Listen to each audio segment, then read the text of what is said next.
Tol, alam mo namang may problema ako. Ito na lang nagpapakalma sa akin. Bilang kaibigan, supportahan mo naman ako. Alam ko naman yun, Tol. Kaso masama kasi yan eh. Tapos sa para lang pa tayo. Ngayon lang naman to, Tol eh. Subukan mo na.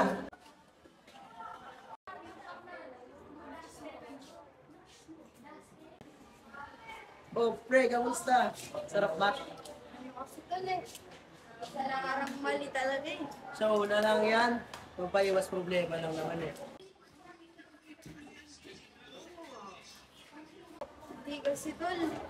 Parang nagiginti kasi talaga. Wala yan. So, una lang yan, pre.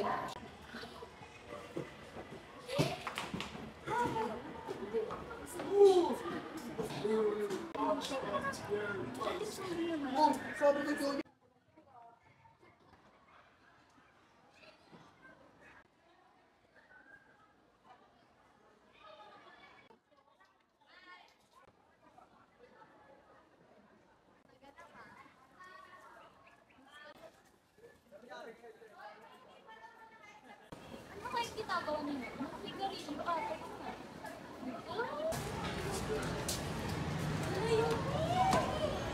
Alam mo naman kanina, kung may nakikirasa, tapos alam mo, baka si Onayo at si Sin.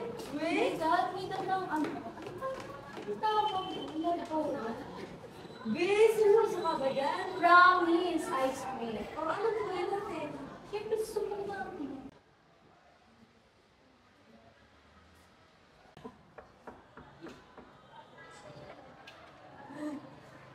Excuse me po. May sasabihin lang po. Pwede po pumasok. Sige, pasok.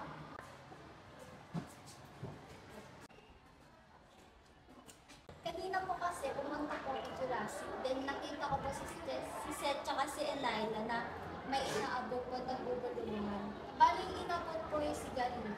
Seryoso? Sure ba kayo sigarilyo? Opo, kitang-kita po ng dalawang mata ko. Di ba yun? May nakita mo po? Oo, nagkakwentuhan pa sila about doon. Meron po kayong ebidensya? Wala po kami ebidensya, pero pwede naman po tanungin niyo po si Enela at si Seth. Enela, nasaan si Seth? Ma'am, absent po si Seth. Sige, ikaw na lang. Ikaw na lang yung desk mo lang. Sige po. Enela, pa-check ka ng desk. Ano mo mga dito namin eh? Ano bang nakita ko na? Ito na po oh. Ano itong panakuhan niyo? Ma'am, ano kasi, na-influential na ako ni Seth. Si Seth lang ang ginagamit niyan. Pinipilit niya lang ako na gumamit niyan. Nakausapin ko lang yung dalawa ko na dito sa site. Okay po, ma'am. Ma'am, kinakatawag ko. Yes, kasi yung anak mo may ginagawang karakuhan. Ano yan? Ako. Papatransfer na kita ah. Kung ano naman ginagawa mo dito, pinag-aaral ka ng maayos. Sino na maging kaibigan ko ay magpapatransfer na si Seth? Kami, nandito naman kami. Tsaka yung ginawa naman ni Seth, mali talaga yun. Kasi minor pa lang tayo. Tapos siya nagsisigarilyo agad. Tapos sinasama mo ka niya. Di ba? Thank you, Aisha. Kinarealize mo sa akin naman yung mga ginagawa ni Seth. Wala yun. Tsaka gusto ka din namin maging kaibigan. Ang pagsisimula ng paggamit ng sigarilyo ay maaaring magsimula sa iba't ibang paraan. Ngunit, kadalasan nagsisimula ito sa curiosity o pressure mula sa mga kaibigan o kasama, tulad ng ginawa ng estudyante kaganina na nagpasaman sa kaibigan na magyosi. Ang impluwensya ng mga kaibigan ay malaking kadahilanan, lalo na sa mga kabataan.